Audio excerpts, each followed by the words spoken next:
Welcome back to News Channel 7 at 11. Local financial professional Alex Astin from Burns Estate Planning joins us with financial tips for military personnel and veterans. Thank you so much for being here this morning. So happy. Awesome. So what are some differences, I guess, that you and I might see compared to those that are serving or have served in this financial world? Yeah, so the way we probably save for our retirement is through like a 401k, right? Well, military and federal employees save through what's called a thrift savings plan, or a TSP.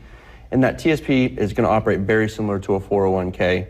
Other differences is that most military members, if you stay in long enough, you get a pension. And that pension is going to pay an annuity for the rest of your life. But when we're speaking of active duty, you think of bills that need to be paid that have to be set on auto pay, right? Because me and you pay bills every day, every week, and it's easy to do because we're here. But when you're deployed, you think, okay, I have to be set up on auto pay, and if it's not, and I've run into any issues, it's going to be a good decision to have someone who's going to make that assistance with you when you're gone. So. Yes. Now, are financial decisions for soldiers and veterans different from those made by civilians? Well, yeah, what you're going to look for is when you're looking at your TSP, right, some differences in that TSP is going to be the fact that you have a few different investment options. And so through those investment options, you're going to have limited capacity in what you can do.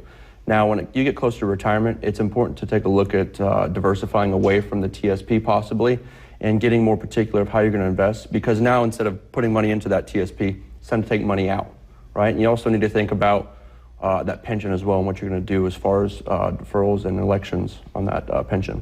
So for a TSP, is that something that people in the military automatically get, or do they need to go about that a certain way? Well, the military will automatically contribute 1% whether you do or don't, but they'll match up to 5%. So it's important to start early, right? When you're 18 years old, that's when most people get in. Start early, start contributing to that TSP, and then that way you can start to build that nest egg. And then when it comes to retire, whether it's you're 20, 30, 40 years in, you've built a nest egg up for yourself that hopefully can last for your retirement.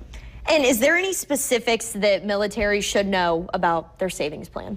Well, like I mentioned earlier, your pension. It's so important to remember that pension, because when it comes time to elect how you're going to take that pension, there's a couple different options. You have a joint payout, which is what we usually recommend, because that lasts as long as you and your spouse, right? So you continue to get that payment. Now, when that military spouse passes away, that turns to 50%, but it's better than nothing, because if you choose a single payout, well, then you lose a Social Security and a pension for that surviving spouse, and retirement can be much more difficult when you do it that way. All right, well, thank you so much for joining us here this morning and sharing all that information with us. Of course.